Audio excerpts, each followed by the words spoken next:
Hello, beautiful people.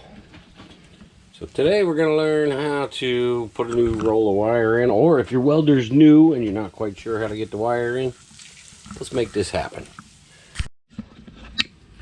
This here's the Harbor Freight Special Chicago Electric Welder. I've had this welder for about 2 years, sat outside for about a year, and it's still working great. So I can't complain. I think I got this thing right at $100 with the coupon. So right here you'll find a button. If you push that button in, hope you can see that, that'll allow the whole lid to open up. And on top here, this is the tensioning nut.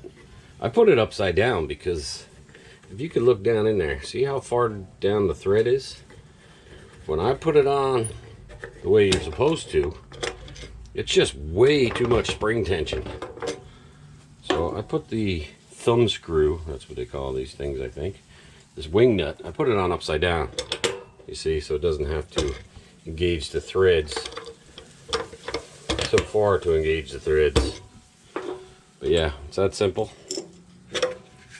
Your 035 wire, make sure you have 035 tips. These tips are very important.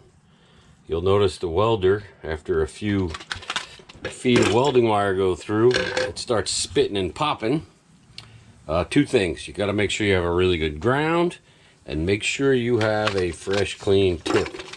These tips don't last as long as you would like. Just got to get this plastic off of here. Now for probably the most important step. When you get this wire out, do not let it go. This wire breaks easily too because it is hollow core. But what I like to do, make sure I got a good grip on it. Do not let it go. And put a fresh, clean snip on there with some good wire cutters. Alright. You want to get these stickers out of here. So I've had these where they all gum up on the bottom. I don't know why they put stickers on the top and the bottom. And you got to put these on upside down too. So that's the way the wire wants to feed in. So the wire feeds into this tube. Like I said, make sure you keep tension on here. You don't want this thing unspringing like a clock spring. You'll be in big trouble. Keep that tight. Now you open this thumb screw.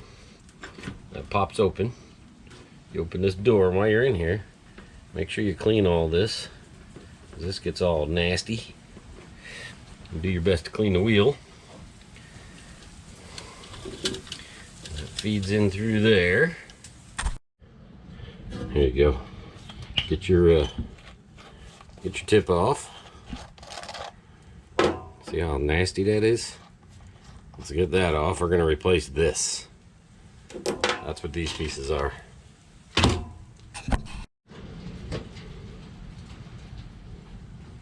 Alright, you're going to have to be turned on. And you're going to need the trigger, because that's what activates the motor.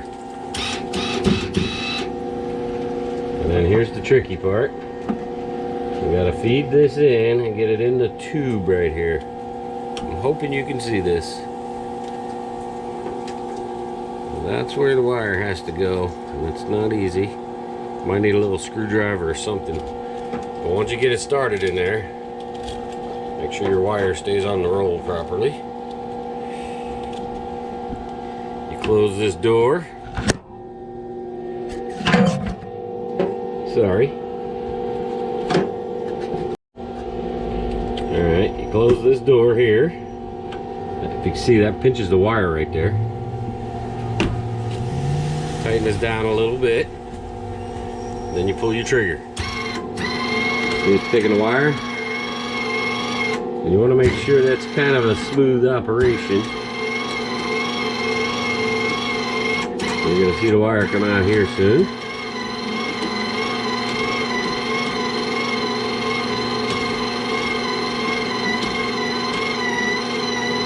There she is. Alright, the only other tip I have for you, go to Home Depot or Lowe's or whoever sells Lincoln Electric. The Lincoln wire welds much better. Same thing with the tips. This costs more, but it works way better. Now you can get this wire for half the price at Harbor Freight, and if the welds aren't critical, use that wire. That's fine. Use their tips. But if you're trying to make some really good welds, something that's going to last, definitely get the spend the extra money on the Lincoln wire, Lincoln tips. It just works so much better.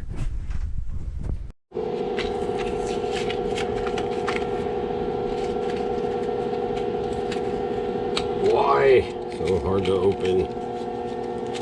All right, I'm gonna keep these in here best way I know how. Put on your fresh new tip. This is what conducts the electricity to the wire. So it's the positive, and your piece you're working on is grounded. So you want to make sure both of those have the best contact they possibly can. Then you screw on your shield, which a lot of people get rid of this shield because it's really not necessary. But I like it because it helps. And then fresh clean cut. And that's ready to weld. Alright, just to show you how this thing welds. Very simple. Gotta get your ground down there. Gotta make sure your metal's clean, bright and shiny. No black pits, no dots, no nothing. Anything that you leave behind is gonna wanna get out of that weld, out of that molten lava, the molten metal. And it's gonna pop out and spald. So let's try this. Make sure you have a good helmet.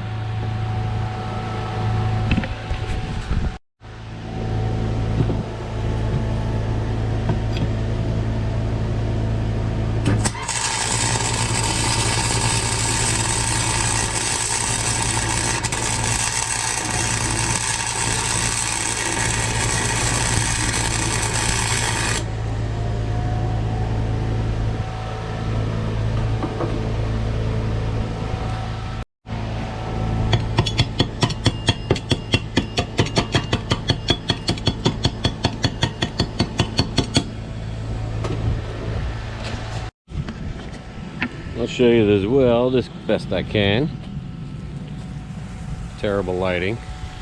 What I do is start a 1/4 inch back, then move my light forward, and then I start connecting the two pieces. You can see it makes pretty good weld. It's just one side. If I were to weld that all the way around, those two pieces of metal would be permanently attached. So, pretty good stuff. This is bed frame too. This is very brittle steel. It's much easier with nice, soft, mild steel. But nothing wrong with that weld. Harbor Freight welder. Works for me. There you go. I hope that helps. So, get out and build something. You know, you don't have to buy all these tools at once. Buy one tool at a time. Just start wherever you get. Must have, you must have a right angle grinder with some cutoff wheels. Actually, at one point I had 3 right angle grinders. One with a wire wheel, one with a flapper disc, and the other with the cutoff wheel.